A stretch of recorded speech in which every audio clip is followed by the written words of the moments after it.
Hello students, myself Viren Panchal, chemistry teacher. अभी हमारी गुजकैट, NEET, board, JEE के लिए एमसीक्यू सीरीज चल रही है। उसमें आज हम टॉपिक लेके आए हैं routes law.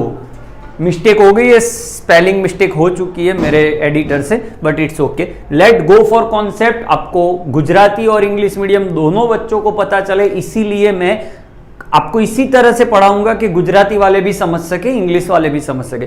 Route law for route law जो है आपका, वो वेपर प्रेशर के लिए है। तो vapour pressure of any component is directly proportional to mole fraction of that component. सही बात है, जितना मोल फ्रैक्शन वो कंपोनेंट का ज्यादा होगा, ये संयोजन नो जेटलो मोल फ्रैक्शन વધારે હશે એની वेपर प्रेशर એટલી વધારે क्रिएट થશે। सिंपल। जब आप इसको प्रोपोर्शनलिटी निकालोगे तो आपको यहां पे क्या मिलेगा? P10। क्लियर समझी लो, P1 અને P10 માં ફરક શું છે? P1 सॉल्यूशन का वेपर प्रेशर है, P10 प्योर सॉल्वेंट का वेपर प्रेशर है, ऊपर 0 है। अगर इसका ग्राफ अगर मैं समझूं तो y इक्वल्स आप लिखो mx प्लस c। तो y एक्सिस आपकी क्या होने वाली है? P1। x एक्सिस आपकी होने वाली है x1। जैसे जैसे x1 बढ़ेगा ये वैल्यू बढ़ेगी, यहां इंटरसेप्ट 0 है तो ये वैल्यू ऐसे जाएगी। अगर आप वोलेटाइल सॉल्यूट, वोलेटाइल मतलब बाष्पशील, वोलेटाइल सॉल्वेंट में नॉन वोलेटाइल, अबाष्पशील, नॉन वोलेटाइल सॉल्यूट ऐड करोगे तो क्या होगा? जैसे ही आप नॉन वोलेटाइल सॉल्यूट, अबाष्पशील द्रव्य ऐड करशो એટલે वेपर प्रेशर डिक्रीज થશે। કેમ સર? તો નોન વોલેટાઇલ સોલ્યુટ એડ કરીએ એટલે સરફેસ એરિયા થોડી ઓક્યુપાય થઈ જાય, ઘેરાઈ જાય, એટલે નંબર ઓફ સોલ્વેન્ટ પાર્ટિકલ કે જે વેપરમાં જઈ રહ્યા છે એ સરફેસ પર ઓછા થઈ જાય, એટલે વેપર પ્રેશર ડિક્રીઝ થાય। ઓકે, તો આપણે કહી શકીએ કે જેમ જેમ સોલ્યુટ પાર્ટિકલ વધતા જશે વેપર પ્રેશર એટલું જ ડિક્રીઝ થતું જશે। વેપર પ્રેશર ડિક્રીઝ થશે, કેટલું થશે? So lowering in vapour pressure, lowering in vapor pressure is equals to, lowering in vapor pressure equals to P10 minus P1, but relative lowering in vapor pressure, relative lowering in vapor pressure બાષ્પ દબાણમાં થતો સાપેક્ષ ઘટાડો, સાપેક્ષ ઘટાડો એટલે અહીંયા ફોર્મ્યુલો change થઈ જાય। P10 minus P1 relative to P10, P10 minus P1 upon P10 is equals to X2 solute. Solute जैसे जैसे आप ऐड करते जाओगे ये कम होता जाएगा। X2 लाने के तरीके MCQ, X2 आप X1 से ला सकते हो। कैसे ला सकते हो? 1 माइनस X1 कर लो, X2 मिल जाएगा। मोलालिटी से X2 ला सकते हो। मोलालिटी गिवन हो और आपसे ये पूछा है तो मोलालिटी से X2 लाइए। कौन सा फॉर्मूला याद करिए, मेरे आगे वाले वीडियो में है, 1000 इंटू X2। एक्वस सॉल्यूशन होगा तो 18, 1 minus X2। Percentage weight by weight से भी आप X2 ला सकते हो, क्योंकि वेट बाय वेट गिवन होगा। मान लो आपको दे दिया 10%, तो आपको पता चल जाएगा कि भी 10% मतलब 10 gram of solute, 90 gram of solvent. इस तरीके से ये फॉर्मूला आप यूज कर सकते हो। अब आप देखो वोलेटाइल, वोलेटाइल दोनों वोलेटाइल है तो P equal volatile A substance, volatile B substance, तो PAPB। PA की फॉर्मूला आपको आ जाएगी PA0XA प्लस PB0XB, ये फॉर्मूला है। इसका ग्राफ आप ड्रॉ करोगे तो जैसे जैसे XA कम होगा उसका ग्राफ नीचे आएगा, XB बढ़ेगा उसका ग्राफ ऊपर जाएगा, ये दोनों को आप ज्वाइन करोगे आपको टोटल प्रेशर मिलेगा। शॉर्ट वीडियो ले रहा हूं इसीलिए डीप में नहीं जा रहा, बाकी ये टॉपिक पे हम 1 से 1.5 घंटा तक बात कर सकते हैं। अच्छा, यहाँ पे ये फॉर्मूला से आपको टोटल प्रेशर मिल जाता है। ये टोटल प्रेशर से वेपर फेज में अगर आपसे पूछा गया कि वेपर फेज के मोल फ्रैक्शन फाइंड करिए, तो कोई भी वेपर फेज में प्रेशर जो होता है वो वेपर फेज की मोल फ्रैक्शन और टोटल प्रेशर से इस तरह से डिनोट होता है। पीए की जगह पे आप क्या लगा सकते हो, PA0 XA ले सकते हो, YA as it is, P total कितना ले सकते हो जो यहाँ है, यहाँ पे आप वो वैल्यू पुट कर सकते हो। मैं सिर्फ फॉर्मूला आपको पढ़ा रहा हूं अभी। ओके, आइडियल नॉन आइडियल की बारे में बात जैसे जैसे आगे एमसीक्यू आते हैं, एजियोट्रॉप का भी एमसीक्यू है तब हम लेने वाले हैं। तो राउट लॉ में इतने फॉर्मूला है, इतना समझ लीजिए। जब सॉल्यूशन में अप्लाई कर रहे हो तो राउट लॉ लगता है, वेपर फेज में अप्लाई करते हो ये तो ये डाल्टन रूल है। ओके, ये बहुत इंपॉर्टेंट फॉर्मूलाज है। चलो अब देखते हैं एमसीक्यू, थोड़े टफ एमसीक्यू लिए जिससे आपको पता ज्यादा चले। Solution has 1 jam for mole fraction of pentane and hexane. इसको आप A ले लीजिए, इसको आप B ले लीजिए। मोल रेशियो 1 जैम 4 है तो ये 1 ले लीजिए, ये 4 ले लीजिए। फॉर एमसीक्यू आप 1 और 4 नहीं ले सकते बट ले सकते, इसमें क्वेश्चन आपको मेथड नहीं दिखा नहीं, एमसीक्यू तो आप ले सकते हो। The vapour pressure of pure hydrocarbon 440 mm Hg of pentane, तो ये 440 है और ये 120 है, प्योर फॉर्म है तो ये आपका PA0 है और ये आपका PB0 है। Done. Find the mole fraction in vapour phase, pentane का वेपर फेज में, तो वेपर फेज का फॉर्मूला अभी मैंने पढ़ाया आपको, ये आपका फॉर्मूला होगा। PA की जगह पे क्या आएगा बताइए, PA0 XA, YA आपको फाइंड करना है, ये क्या आ जाएगा PA0 XA, वेपर फेज बताया है समझिए। अच्छा, PA0 कितना है सर 440, सर XA कैसे लेंगे 1, ये 1, XA मतलब mole of A and total mole is 5, YA आपको फाइंड करना है, वापिस से ये वैल्यू यहां आएगी 440 इंटू 1/5, ये PB0 कितना है आपके पास 120, अब यहां आ जाएगा 4/5। ओके, सिंप्लीफाई करके YA की वैल्यू क्या आती है कमेंट सेक्शन में बताना मुझे।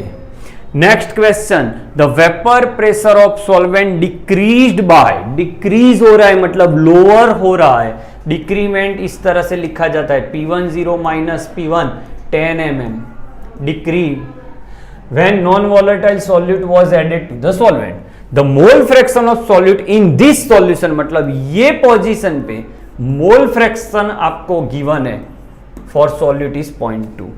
What should be the mole fraction of solvent? What should be the mole fraction of solvent? Solvent के लिए हम 1 लगाते हैं।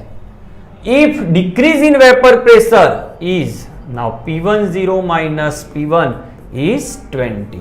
अच्छा, अब आप देखो फर्स्ट टाइम ये है, ये तो आपको फॉर्मूला पता है, P10 minus P1 upon P10 equals X2।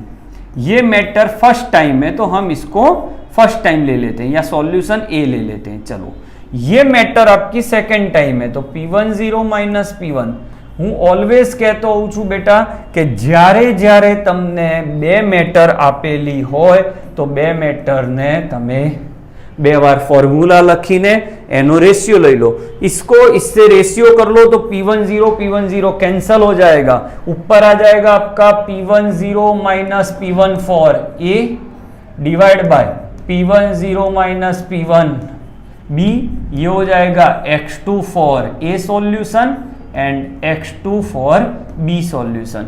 ऊपर 10 है नीचे 20 है, ऊपर वैल्यू 0.2 है तो फाइंड आउट X2। तो ये 0 cancel, X2 will be your 0.4, अगर X2 0.4 है तो X1 आपका 0.6 है। बहुत इंपॉर्टेंट पॉइंट, लोअरिंग में ये लगता है formula. Next, which of the following liquid pairs show positive deviation? Ideal solution, non ideal solution, उसमें पॉजिटिव एंड नेगेटिव डेविएशन। सभी एमसीक्यू आगे की 2 मिनट आप देखिए, बेहतरीन कॉन्सेप्ट लगने वाला है। आइडियल सॉल्यूशन में pressure is equals to PA plus PB, और पीए की वैल्यू कितनी होती है, तो पीए 0x से, जो राउल्ट लॉ को कंप्लीटली फॉलो करता है। अच्छा, ये है। इसमें जो अट्रैक्शन फोर्सेस मिक्स होने के पहले होते हैं और मिक्स होने के बाद होते हैं, वो नियरली सेम होते हैं। ए और बी 2 कंपोनेंट है मान लो। आइडियल सॉल्यूशन में तो इसमें एंथैल्पी चेंज नहीं होता, यहां वॉल्यूम चेंज नहीं होता, एंट्रोपी चेंज हो सकता है, तो ये not equals 0। Free energy change भी होता है तो नॉट इक्वल्स टू 0। सर इसके एग्जाम्पल्स क्या है, तो सेम होमोलॉजस सीरीज मतलब एक श्रेणीना 2 सभ्यो आवे, जेम के heptane hexane, both are alkane, so ये मिक्सचर आइडियल। ब्रोमोबेंजीन क्लोरोबेंजीन दोनों हेलोएरिन, आइडियल। तो सेम सीरीज के 2 मेंबर है तो वो आइडियल सॉल्यूशन शो करेंगे। ओके, पॉजिटिव डेविएशन का मतलब क्या, धन विचलन नो मतलब शू, राउल्टना नियम थी पॉजिटिव डेविएशन धन विचलन, मतलब जे प्रेशर मळशे ए धार्या करता वधारे मळशे, मळवू जोईए एना करता वधारे, सो बधुं ज वधारे।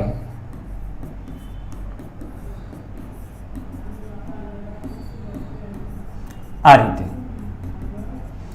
यहां पे बॉन्ड ब्रेक होते हैं और वेपर ज्यादा क्रिएट होती है, बॉन्ड ब्रेक होते हैं, इसीलिए यहां पे हीट आपने सॉल्यूशन को दिया है। वॉल्यूम इंक्रीज हो जाता है क्योंकि बॉन्ड ब्रेक होते हैं, दूर जाते हैं। पॉजिटिव डेविएशन में क्या होता है, तो पहले के जो अट्रैक्शन फोर्सेस होते हैं वो टूट जाते हैं, मतलब वीक फोर्सेस हो जाते हैं। इसी के कारण फोर्स वीक થઈ જાય એટલે વેપર વધારે ક્રિએટ થાય, તો શરૂઆતમાં ફોર્સ વધારે હોય પછી ફોર્સ ઓછો થઈ જાય, मतलब જ્યાં જ્યાં બોન્ડ બ્રેક થાય, જેમ કે ઇથેનોલ પ્લસ એસિટોન, તો ઇથેનોલ એકલો હોય તો ઇથેનોલ વચ્ચે હાઇડ્રોજન બોન્ડ હોય, પણ એ ઇથેનોલ ને એસિટોન માં નાખીએ તો એસિટોન એ ઇથેનોલ વચ્ચેના બોન્ડ ને બ્રેક કરી દે, એટલે એ પોઝિટિવ डेविएशन शो करे। आनी अंदर बधु ज नेगेटिव, आ रीते बधु नेगेटिव अने एट्रेक्शन फोर्सिस वधी जाए, नवा एट्रेक्शन फोर्सिस वधी जाए। जेम के एसीटोन अने क्लोरोफॉर्म तमे लो, आ एसीटोन छे, ओके, अने आ क्लोरोफॉर्म छे, तो अहींया तमे जो हाइड्रोजन बॉन्ड बने छे, तो आ नेगेटिव डेविएशन ऋण विचलन। एनिलीन अने फिनोल लो तो फिनोल अने एनिलीन जोड़े जोड़े आवे तो फिनोल अने एनिलीन वच्चे हाइड्रोजन बॉन्ड क्रिएट थाय, तो ए पण तमारुं नेगेटिव डेविएशन। हवे चेक करो पॉजिटिव डेविएशन, तो ज्यां कोई बॉन्ड बनता नहीं होय ए पॉजिटिव डेविएशन, तो बेंजीन अने मिथेनॉल। बेंजीन एक एवो कंपाउंड छे जेमां कोई पोलारिटी एटले कोई नेगेटिव पॉजिटिव चार्ज नथी। मिथेनॉल में OH ग्रुप है, नेगेटिव पॉजिटिव चार्ज है, एटले ए अने आनी वच्चे कोई बॉन्ड बने नहीं, एटले इजीली वेपर क्रिएट करे, एटले पॉजिटिव डेविएशन आपे। बाकी जोई लो वॉटर हाइड्रोक्लोरिक एसिड, पानी अने हाइड्रोक्लोरिक एसिड बंने में प्लस माइनस बने, एसीटोन क्लोरोफॉर्म भणाई दीधुं, पानी अने नाइट्रिक एसिड में HNO3 H plus NO3 minus एटले कूलम्बिक बळ लागशे। Okay, next question. Liquid A and B form an ideal solution. Ideal solution है तो क्या, तो एंथैल्पी 0 होगी, यस।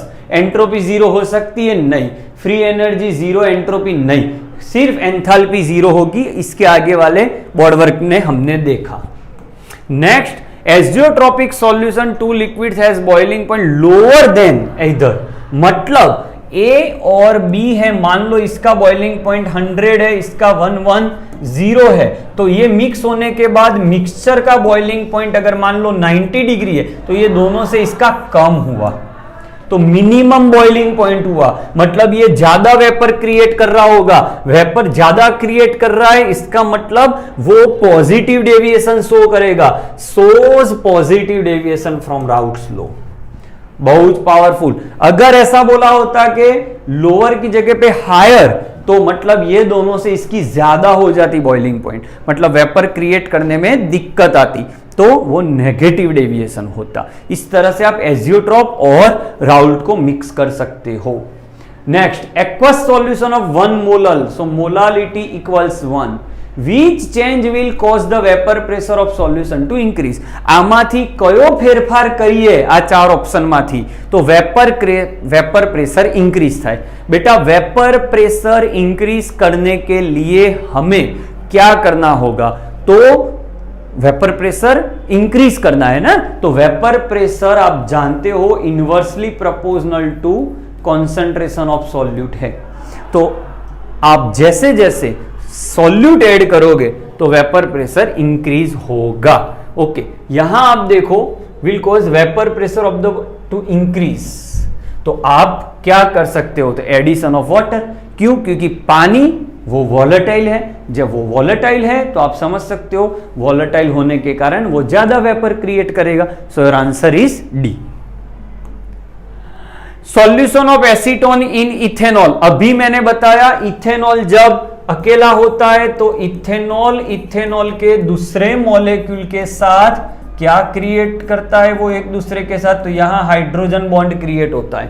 जैसे ही आप इसको एसीटोन में डालते हो या एसीटोन को उसमें, तो ये एसीटोन इसको ब्रेक कर देता है. बॉन्ड ब्रेक हो जाते हैं तो वेपर ज्यादा क्रिएट होती है, वो पॉजिटिव डेविएशन शो करेगा. Answer is this. नेक्स्ट, बहुत टफ क्वेश्चन, बहुत tough. Vapour pressure of CCl for 143. 0.5 gram of non volatile, ये W2 आपका 0.5 है. Molecular mass of that is 65. Dissolve in 100 ml of CCl4, so volume is 100 ml. Find the vapour pressure for solution. Find out P1. P10 is this. अब P10 में आप non volatile add किया એટલે અબાષ્પશીલ નાખ્યો. બાષ્પશીલમાં અબાષ્પશીલ, વોલેટાઇલમાં નોન વોલેટાઇલ. કયો ફોર્મ્યુલા આવશે? P10 minus P1 upon P10 equals X2. X2 equals N2 divide by N1 plus N2. N2 લાવવા માટે W2 by M2 divide by W1 by M1 W2 by M2. ચલો P10 ની જગ્યાએ મૂકી 143. P1 143. W2 ये रहा आपके पास 0.5. मॉलिक्यूलर मास 65 डिवाइड बाय वापिस से 0.5 65. अब क्वेश्चन में वॉल्यूम दिया है CCl4 का, फंस गए. हमें क्या चाहिए? मास चाहिए. बट आप यहां देखो, यहां डेंसिटी गिवन है 1.58 ग्राम पर सेंटीमीटर क्यूब. तो सेंटीमीटर क्यूब मतलब ml, तो 100 ml. 1 ml का मास 1.58 ग्राम. 1 ml का मास 1.58 ग्राम. तो 100 ml का कितना? तो ये आपका हो गया 158. तो यहां हो जाएगा 158 और CCl4 का मॉलिक्यूलर मास आप यहां लगा दो तो आपको इसका पूरा आंसर मिल जाएगा. One of the toughest MCQ, Raoult's law. The correct option for the value of vapour pressure benzene to octane. ये आपको सेल्फ करना है क्योंकि ऐसा फर्स्ट क्वेश्चन आज के लेक्चर में जो फर्स्ट क्वेश्चन था यही वाला था जो हम कर चुके हैं. आप इसका स्क्रीनशॉट ले सकते हो, बहुत इंपॉर्टेंट है, इजी क्वेश्चन है. चलो ये नीट में आ चुका क्वेश्चन है. Which one is not correct for Dalton law of partial pressure. Dalton law के लिए कौन सा गलत है? डाल्टन लॉ ये है आपका. ओके, याद रखना. यहां देखो ये डाल्टन लॉ का फॉर्मूला है. ये देखो P1 equals XI where X mole fraction in gaseous mixture, P10 height for pure state. ये भी सही है, ये भी सही है. अब आपको B और C में कंफ्यूजन होना चाहिए. अच्छा, यहां पे ये टोटल प्रेशर है, यहां पे P10 है तो P1 equal P10 into X1. ये तो राउल्ट ने बताया था और हमें पूछा है डाल्टन, तो डाल्टन के लिए आपका आंसर आने वाला है B. बहुत इंपॉर्टेंट क्वेश्चन है. आई होप के Raoult law ideal solution, non ideal solution, azeotrope, जो आपको शॉर्ट टाइम में देखना है, इसके लिए ये वीडियो है। थोड़ी मैं जल्दबाजी कर रहा हूं क्योंकि आपको वीडियो शॉर्ट टाइम में देख के ज्यादा नॉलेज लेना है। आप इसको अच्छे से ये वीडियो देखने के बाद आप टेक्स्ट बुक सॉल्व करिए, आपको बहुत मजा आएगा। Thanks for watching. अभी हमारी सीरीज चल रही है। Thank you.